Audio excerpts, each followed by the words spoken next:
నమస్కారం. శ్రీ గీత టాక్స్ కి స్వాగతం. ఈరోజు మనం చెప్పుకోబోయేది ప్రతి ఒక్కళ్ళకి కూడా మనిషి జీవితంలో ఏలినాటి శని అనేది వస్తుంది కదా. ఏలినాటి శని, అర్ధాష్టమ శని, అష్టమ శని ఇవన్నీ కూడా ప్రతి మనిషికి తప్పవు. ఎందుకంటే మనిషి అనేవాడు 27 నక్షత్రాల్లోనే పుడతారు, ఆ 7 వారాల్లోనే పుడతారు.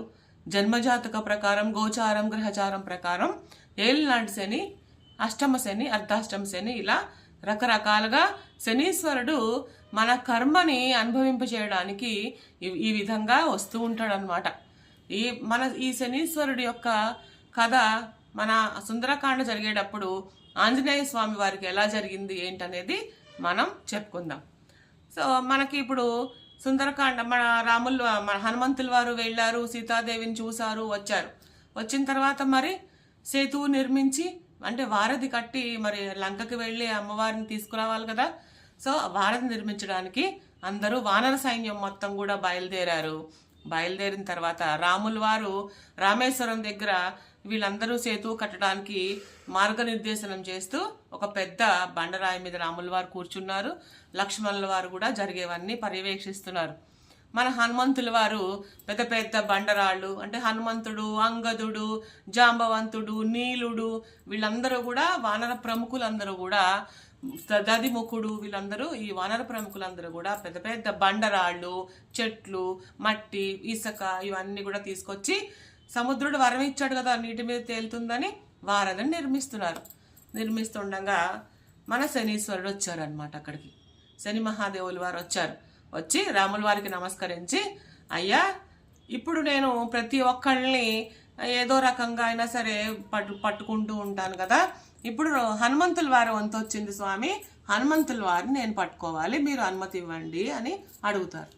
దానిదే ఉందయ్యా, నీ విధి నువ్వు నిర్వహించు, నీ బాధ్యతను నువ్వు నిర్వర్తించు, దానికి నా అనుమతి ఎందుకు, నువ్వు వెళ్ళు అని చెప్తారు రాముల వారి చిరునవ్వుతోటి. చక్కగా చెప్పంగానే చిత్తం స్వామి అని చెప్పి శనిదేవుల వారు వెళ్తారు హనుమంతుల వారి దగ్గరికి. హనుమంతుల వారు పూర్తిగా పనిలో నిమగ్నం అయిపోయి ఉన్నారనమాట. నమస్కరించి, స్వామి నేను నిన్ను పట్టుకోవాలి, 7.5 సంవత్సరాలు ఏలినాటి శనిలాగా నేను నిన్ను పట్టుకోవాలి అని అంటారు. అప్పుడు హనుమంతుల వారు చిరునవ్వు నవ్వి, అలా ఎలా కుదురుతుందయ్యా స్వామి, ఇప్పుడు నేను రామ కార్యంలో నిమగ్నమైపోయి ఉన్నాను, అతి ముఖ్యమైన పని, 4 రోజులే మాకు గడువు ఉంది, ఈ లోపల వెళ్ళాలి, మేము లంకకి వెళ్ళాలి, వారధి నిర్మించాలి, రాక్షస సైన్యాన్ని సంహరించాలి, రాక్షసులతో యుద్ధం చేయాలి, రావణ సంహారం జరగాలి, సీతమ్మ వారిని తీసుకురావాలి, నాకు ఇన్ని పనులు ఉన్నాయి, నేను పూర్తిగా పనిలో తలమునకలైపోయి ఉన్నాను, నాకు అసలు ఖాళీ లేదయ్యా, నువ్వు ఇప్పుడు పట్టుకోకు, తర్వాత కనిపించు అంటాడు. అయ్యో అలా ఎలా కుదురుతుంది స్వామి, నేను తర్వాత కనిపించడాలు వాయిదాలు వేయడాలు ఉండవు నాయన, పట్టుకోవాలి, నాకు కొంచెం సహకరించయ్యా, కనికరించు అని అడుగుతారు. అడిగితే 7.5 సంవత్సరాలు కుదరదయ్యా, నా దగ్గర అంత సమయం నీకు ఇవ్వలేను అంటాడు. సరే పోని 7.5 నెలలు పట్టుకుంటానయ్యా నిన్ను అంటాడు. మామూలుగా ఎవరికి కూడా ఇలాంటి వెసులుబాట్లు ఇవ్వరు స్వామివారు. 7.5 నెలలు పట్టుకుంటానయ్యా నిన్ను అంటాడు. 7.5 నెలలు కూడా కుదరదు, అసలు నాకు టైం లేదు నా దగ్గర అని చెప్పేస్తాడు మన హనుమంతుల వారు. సరే పోని 7.5 వారాలు పట్టుకుంటానయ్యా, తగ్గించుకుంటూ వస్తున్నాడు.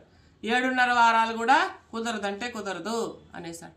సరేనయ్యా పోని 7.5 రోజులు పట్టుకుంటాను అన్నాడు. 7.5 సంవత్సరాలు, 7.5 నెలలు, 7.5 వారాలు, 7.5 రోజుల్లోకి వచ్చాడు. ఆయన కూడా ఒక్క క్షణం కూడా నాకు తీరిక లేదు, తిండి నిద్ర ఇవేమీ ఉండవు నాకు, నేను నా పని పూర్తవ్వాలి అని చెప్తాడు. సరేనయ్యా నీ కోసం ఎవ్వరికి నేను తలవంచనయ్యా, నీ కోసం రామకార్యంలో నువ్వు నిమగ్నమై ఉన్నాయి కాబట్టి 7.5 క్షణాలు మాత్రం నిన్ను పట్టుకుంటాను, ఇంకా నువ్వు కాదని నాకు వీల్లేదు స్వామి అని దండం పెట్టేశాడు. సరేలే 7.5 క్షణాలు నన్ను పట్టుకో అన్నాడు ఆయన. సరేనయ్యా పట్టుకో అన్నాడు, మంచిదే, ఎలా ప్రవేశించాలి నీలోకి అని అడిగాడు. కాళ్ళ ద్వారా ప్రవేశించనా అన్నాడు. అమ్మో కాళ్ళ ద్వారా ఎలాగయ్యా బాబు, అసలు కుదరదు, నేను బోళ్ళన్ని పనులు అన్నీ ఇలా నడిచి వెళ్ళి నా కాళ్ళతోనే నేను వెళ్ళి చేసుకోవాలి పనులు, కాళ్ళు పట్టుకుంటే ఎలాగయ్యా, కుదరదు ఆయన అన్నాడు. సరే పోనీ చేతుల నుంచి రానా అని అడిగాడు. చేతుల నుంచా, ఈ పెద్ద పెద్ద బండరాళ్ళు, చెట్లు, వృక్షాలు, మట్టి, పర్వతాలు ఇవన్నీ కూడా నా చేతులతో ఎత్తే కదా ఇక్కడ తీసుకురావాలి, చేతులతో ప్రవేశించడానికి కుదరదు అన్నాడు. సరే పోనీ హృదయంలో ప్రవేశించనా అన్నాడు.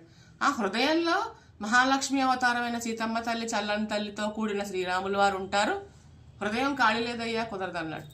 పోనీ నోటితో ప్రవేశించినా అన్నాడు. ఆ నోరు నిరంతరం రామనామ జపంతో ఉంటుందయ్యా, తారక రామ మంత్రం తప్పితే వేరేది ఉండదు, నాకు అదే ఆహారం, నోట్లో కుదరదు అన్నాడు. సరే పోనీ కళ్ళతో ప్రవేశించినా అంటే నిరంతరం రాముల వారిని చూసేటటువంటి కళ్ళు కుదరదు అన్నాడు. ఇంక నువ్వేం మాట్లాడుకో, నేను నెత్తి మీద ప్రవేశిస్తున్నానని నెత్తి మీద ఎక్కేశాడు ఆయన. సరే బాబు అని చెప్పేసి ఇలా ఉందా అని చెప్పి ఏం చేశాడు, పెద్ద పర్వతము బండరాళ్ళు అన్నీ తీసుకొచ్చి ఓ చెత్త నెత్తి మీద పెట్టాడు ఆయన. శనీశ్వరుడు నెత్తి మీద ఉన్నాడు, పైన రాయి పెట్టాడు. ఇది ఇలాగే పట్టుకున్నాడు, బండలు కొండలు అన్నీ తీసుకొచ్చి వారధిలో సముద్రంలో వేస్తున్నావు, అది నీటిలో తేలుతున్నాయి, కట్టేస్తున్నాడు వారధిని. ఈయన రాళ్ళు రప్పలు ఇవన్నీ ఇలా పెట్టేటప్పటికి మన శనీశ్వరుడు తట్టుకోలేకపోతున్నాడు, ఒళ్ళంతా గాయాలైపోతున్నాయి, గిజగిజలాడిపోతున్నాడు. ఆయన వల్ల అవ్వట్లేదు అనమాట. 7.5 క్షణాలు కాదు కదా, అందులో సగం కూడా నిలవలేకపోయాడు ఆయన. అమ్మ బాబోయ్ స్వామి నీకు చాలా నమస్కారం, ఇంక నన్ను దింపేసాయి అన్నాడు. అప్పుడు చిరునవ్వు నవ్వుతూ ఆయన్ని కిందకు దింపాడు. అప్పుడు శనీశ్వరుడు నమస్కరించాడు, స్వామి నీ శక్తి తెలియక నేను ఇలా అనుకున్నాను, నీ దగ్గరికి వచ్చాను పట్టుకోవాలని, క్షమించు, రామభక్తుడివి చిరంజీవి, ఆచంద్ర తారార్కం నీ కీర్తి నిలిచి ఉంటుంది అని చెప్పి నమస్కరించి అప్పుడు హనుమంతుడు వరం ఇస్తాడనమాట. నా భక్తులను నీకు ఆ రోజున శనివారం కానీ మంగళవారం నియమాలతోటి నన్ను అర్చించిన వాళ్ళకి తమలపాకుల పూజ కానీ, మా వడమాల కానీ, అప్పాలమాల కానీ, సింధూరంతో కానీ హనుమాన్ చాలీసా చదువుకుని లేదా నా నామాలు చదువుకుని నన్ను అర్చించిన వారికి ఏలినాడు శని బాధల నుంచి ఉపశమనం కలిగించు అని అడుగుతాడు. అప్పుడు ఆ వరాన్ని శనీశ్వరులు వారు ఇస్తారనమాట. ఇప్పుడు మరి బండరాయి పెట్టినప్పుడు ఆ ఒళ్ళంతా గాయాలైపోయాయి కదా, అందుకని హనుమంతుల వారు కూడా ఒకటి ఇస్తారు ఈయనకు వరం.